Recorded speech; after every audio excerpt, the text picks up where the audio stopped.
Jack et le haricot magique. Il était une fois, dans un petit village entouré de collines verdoyantes, un garçon nommé Jack, qui vivait seul avec sa maman dans une vieille maison en bois. Ils étaient très pauvres, si pauvres qu'ils n'avaient plus rien à manger. Leur seule richesse était une vieille vache, douce et maigre, qui leur donnait un peu de lait chaque jour. Un matin, la maman de Jack soupira tristement devant leur armoire vide. « Jack, dit-elle en posant doucement la main sur son épaule, « il faut que tu emmènes notre vache au marché et que tu la vendes. Nous avons besoin d'argent pour acheter de la nourriture. » Jack hocha la tête, un peu triste à l'idée de se séparer de leur seul ami à quatre pattes. « D'accord, maman, je vais faire de mon mieux. » Il mit une corde autour du cou de la vache et se mit en route vers le marché. Le soleil brillait dans le ciel, les oiseaux chantaient. Mais Jack marchait la tête basse, pensif. Il aimait cette vache. Elle faisait partie de la famille. Soudain, sur le chemin, il croisa un vieil homme à la barbe blanche et aux yeux brillants comme des lucioles. « Bonjour, jeune garçon, » dit l'homme d'une voix douce. « Où vas-tu avec cette jolie vache ?»« Je vais au marché pour la vendre, » répondit Jack. « Nous n'avons plus rien à manger à la maison. » Le vieil homme hocha la tête et fouilla dans sa poche. « Que dirais-tu d'un échange ? Je te donne ces haricots. Mais attention, pas n'importe quel haricot. Ce sont des haricots magiques. » Jack ouvrit grand les yeux. « Magique ? Comment ça ? » « Plante-les ce soir et tu verras par toi-même. Mais tu dois me donner la vache en échange. » Jack hésita. Cela semblait étrange, mais quelque chose dans les yeux du vieil homme le poussait à accepter. « D'accord, voilà la vache. » Le vieil homme lui tendit 3 petits haricots brillants et disparut aussitôt derrière un buisson. Jack reprit la route, serrant les haricots dans sa main. Quand il arriva à la maison, sa maman l'attendait sur le pas de la porte. « Alors, as-tu vendu la vache ? As-tu rapporté de l'argent ou de la nourriture ?» Jack tendit la main avec un sourire. « Regarde, maman, des haricots magiques. Le vieil homme a dit qu'ils allaient changer notre vie. » Le visage de sa maman devint rouge de colère. « Des haricots ? Tu as échangé notre vache contre des haricots ? Tu es fou, Jack. » Elle attrapa les haricots et les jeta par la fenêtre. « Il n'y aura rien à manger ce soir, et c'est ta faute. » Triste et confus, Jack alla se coucher sans dîner. Il se demanda s'il avait fait une erreur, ou si ces haricots étaient vraiment magiques. Dehors, dans l'obscurité de la nuit, les haricots enfoncés dans la terre commencèrent déjà à frémir. Le lendemain matin, les premiers rayons du soleil traversèrent la fenêtre de la petite maison. Jack ouvrit les yeux, encore triste de la dispute de la veille. Il se leva lentement, se frotta les yeux et s'approcha de la fenêtre. Mais là, juste devant lui, une chose incroyable se dressait vers le ciel. Une tige énorme, verte et brillante, s'élevait jusqu'aux nuages. Elle partait exactement de l'endroit où les haricots avaient été jetés la veille. « Maman, viens voir !» s'écria Jack. « C'est un haricot géant !» Sa mère accourut, encore en chemise de nuit. Elle regarda par la fenêtre, bouche bée. « Par tous les saints !»« Jack, tu avais raison. Ce sont vraiment des haricots magiques. » Jack, fasciné, ne put résister à l'envie de grimper. « Je dois voir où ça mène. Peut-être qu'en haut, je trouverai quelque chose pour nous aider. »« Sois prudent, Jack, » murmura sa maman en posant une main sur son bras. Sans plus attendre, Jack attrapa la tige et commença à grimper. Il montait, montait, encore et encore. Le vent soufflait doucement autour de lui, et les feuilles géantes bruissaient comme un chant mystérieux. Au bout d'un long moment, il atteignit enfin le sommet. Devant lui s'étendait un monde étonnant, tout en haut des nuages. L'herbe y était d'un vert éclatant, les fleurs géantes, et au loin, Jack aperçut un château immense, aux tours pointues et aux murs dorés. Il s'approche à pas feutrés.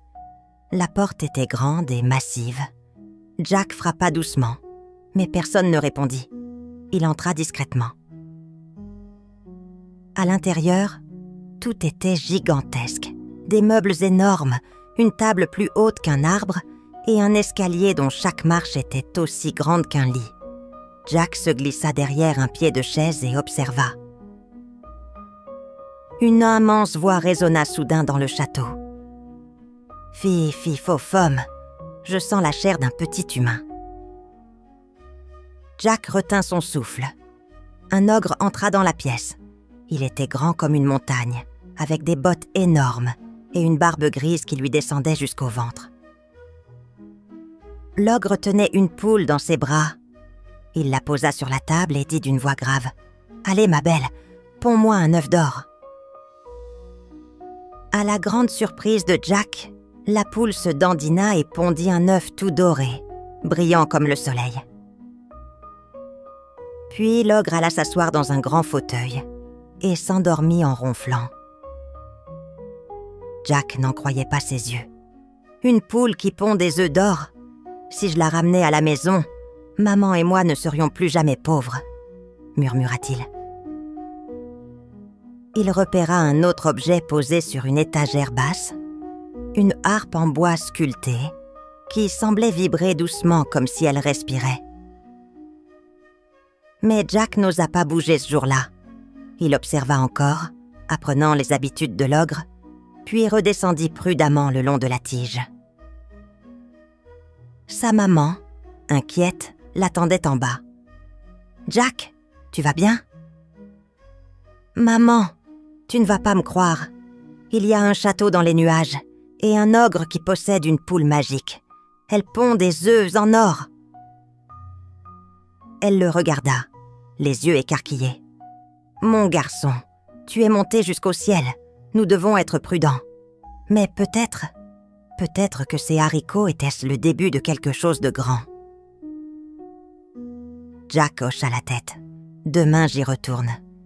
Et cette fois, je ramènerai de quoi changer notre vie. » Il ne savait pas encore combien de dangers l'attendaient. Mais dans son cœur, l'espoir avait déjà germé, tout comme le haricot magique. Le soleil n'était pas encore levé quand Jack se glissa hors du lit. Il serra sa veste, enfila ses bottes et regarda sa maman endormie. « Cette fois, je ramènerai quelque chose, » murmura-t-il. Il sortit en silence et retrouva le pied du haricot géant. Le vent soufflait plus fort ce matin-là, mais Jack n'hésita pas une seconde. Il grimpa, feuille après feuille, jusqu'au sommet, là où les nuages caressèrent les cieux. Une fois arrivé, il courut jusqu'au château et se faufila à l'intérieur. Comme la première fois, tout était silencieux. « L'ogre doit encore dormir, » pensa-t-il. Il avança à pas feutrés jusqu'à la grande table où reposait la poule magique. Elle dormait tranquillement sur un coussin doré. Jack tendit les bras, la prit doucement contre lui. Elle gloussa faiblement, mais ne cria pas. « Chut, ma belle, je vais te ramener à la maison. » Mais à peine avait-il tourné les talons qu'une voix grondante résonna dans tout le château. « Fi, fi, faux femme, je sens la chair d'un enfant humain. » Jack courut se cacher derrière un pot en cuivre géant. L'ogre entra en furie, reniflant l'air à grandes bouffées. Quelque chose ne tourne pas rond ici. »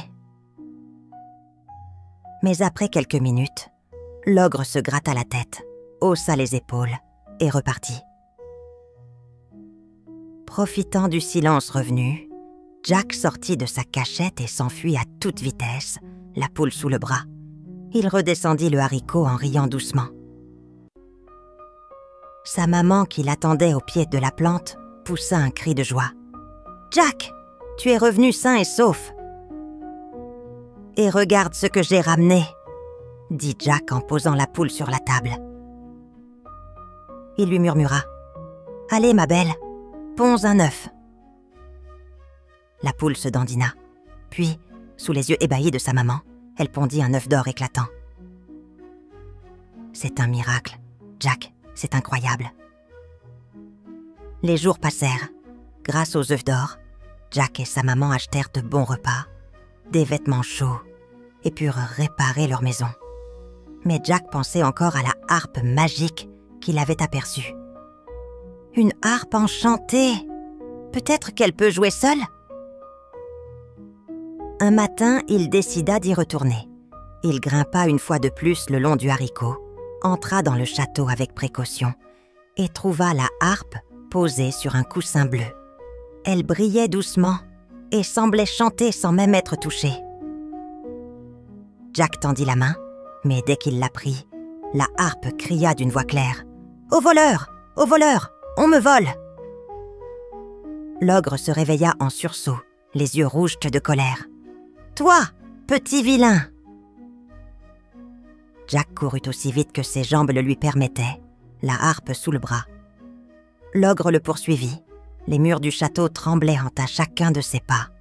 « Reviens ici, espèce de voleur !» Jack sortit du château, descendit le haricot à toute vitesse. Le vent sifflait à ses oreilles, la harpe chantait toujours. Et derrière lui, l'ogre avait commencé à grimper à son tour. « Maman !» cria Jack en arrivant au sol. « Vite, une hache! Il me suit !» Sa mère courut chercher la grande hache du jardin. Jack leva les bras, prêt à couper la tige. L'ogre était déjà à mi-hauteur. Jack leva la hache une première fois, puis une deuxième. Jack leva une dernière fois la hache, le souffle court. La tige du haricot tremblait sous les pas de l'ogre, dont la tête commençait déjà à apparaître au-dessus des nuages. « Plus vite, Jack !» cria sa maman, les yeux remplis de peur. Crac! Jack abattit la hache avec toute sa force. Un premier coup, puis un deuxième. La tige du haricot géant gémit, se balança dangereusement. Le vent se leva, faisant danser les feuilles autour d'eux. L'ogre, parce que bien trop haut, tenta de redescendre. Mais c'était trop tard. « Non !» rugit-il. « Ne coupe pas, je vais tomber !» Mais Jack n'écouta pas. Il donna un dernier coup, le plus puissant. Le haricot géant se mit à craquer de partout. Puis, dans un grand fracas, il s'effondra. L'ogre hurla en tombant du ciel, ses bras battant l'air inutilement. Il disparut dans un nuage de poussière, et plus personne ne le revit jamais. Un grand silence suivit. Jack, tremblant, lâcha la hache. Sa maman se précipita vers lui et le serra dans ses bras. « Mon petit Jack, tu es sain et sauf. »« Oui, maman, et l'ogre ne nous fera plus jamais peur. » Les jours suivants furent remplis de joie. Grâce à la poule qui pondait des œufs en or, Jack et sa maman purent acheter une grande maison avec un jardin rempli de fleurs. Et la harpe magique, elle chantait tous les soirs des mélodies douces qui faisaient sourire tout le village. Jack devint un jeune homme respecté. On venait de loin pour voir la poule merveilleuse et écouter la harpe enchantée. Mais jamais Jack ne parla de nouveau de l'ogre ou du haricot. Un jour, sa maman lui dit en souriant « Tu as été très courageux, Jack. Mais dis-moi, referais-tu tout cela si c'était à refaire ?» Jack réfléchit un instant, regardant la harpe chanter près de la cheminée. Peut-être pas, mais j'ai appris qu'il fallait croire en ses rêves, tout en étant prêt à courir très vite. Ils éclatèrent de rire, et chaque soir, sous le ciel étoilé, Jack racontait son aventure aux enfants du village, leur montrant l'œuf d'or et leur chantant les airs de la harpe. Plus jamais ils ne connurent la faim ou la tristesse. Leur maison était remplie de musique, de lumière et de gratitude. Car parfois les haricots magiques existent vraiment. Mais ce sont le courage et la ruse qui transforment l'aventure en victoire. Moralité de l'histoire. La vraie richesse ne vient pas seulement de l'or ou des trésors, mais du courage, de la confiance en soi et de l'amour partagé. Et surtout, même les plus petits peuvent accomplir de grandes choses. Merci d'avoir écouté notre histoire. Pour nous soutenir et découvrir d'autres récits fascinants, visitez notre page Ko-fi. Chaque geste compte et nous aide à continuer à créer pour vous.